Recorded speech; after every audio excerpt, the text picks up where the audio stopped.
వస్తుందంటే 100 సంవత్సరాలు గతించినటువంటి ఒక మృత కళేభరాన్ని ఆ ఆయుధాల కట్టపై పెట్టాం. ఇతరులు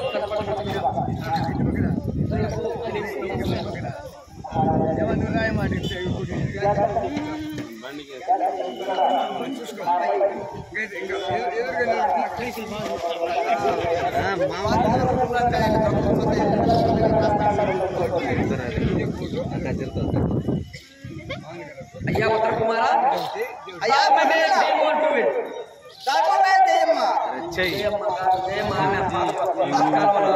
శివయ్య భార్య జయమ్మ.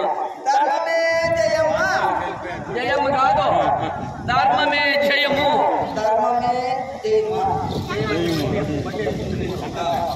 ధర్మమే జయము.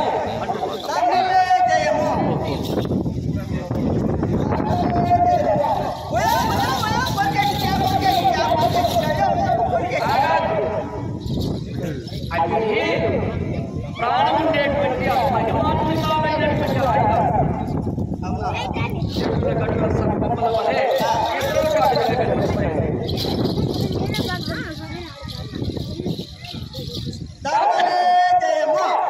కాబట్టి ధర్మమే జయము అంటూ ఆయుధాలు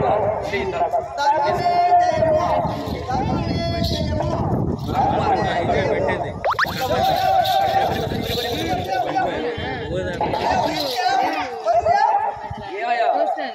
యుద్ధం చేస్తారంటే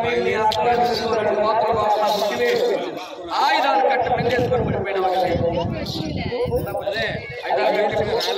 అమ్మ పిలిపించే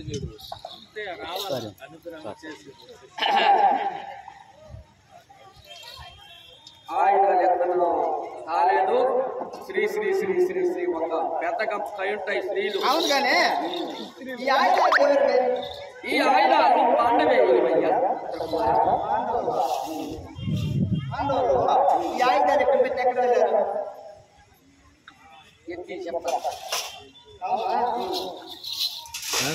ఇటు సైడ్కి వచ్చేసాను.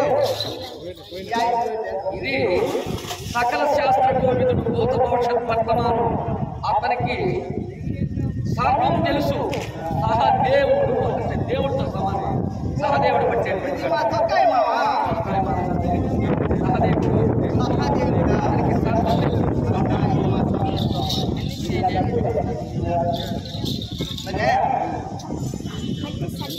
ఇది ఎన్నవాడు అంటే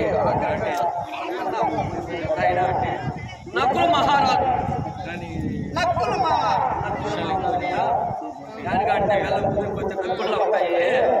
నకులు మహారాజు అంటే ముంగిషని సంస్కృతంలో నకులు అంటారు. అలాంటి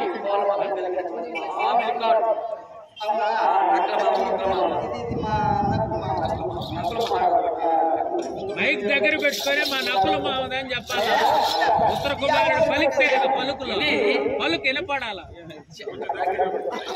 శాంత శబ్దవాది గుణ సంపన్నుడు అజాత శత్రువు అనే బిరుదు కలిగిన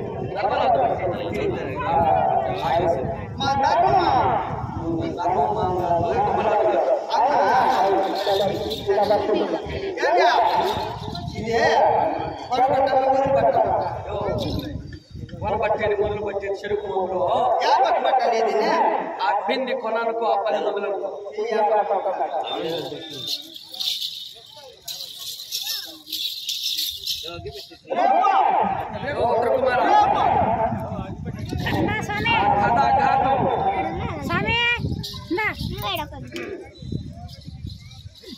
ఇలా చేసుకొని ఇలా ధరించాలి.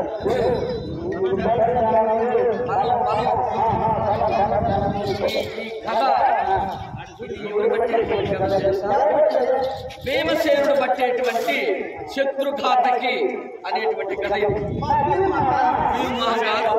భీమ మహారాజు ఇది 18 బారువులు ఉక్కు కథ.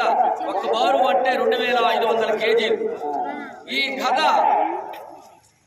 4 రకాలుగా భీమసేనుడు వారికి వచ్చింది. గోరంతుంటాడు నకుడు. నఖం అంటే గోరు. కాలి పట్టీలు గోరంతుంటాడు. మహాతపో నిష్ఠాగరిష్ఠుడైనటువంటి నకుడు అనేటువంటి అతను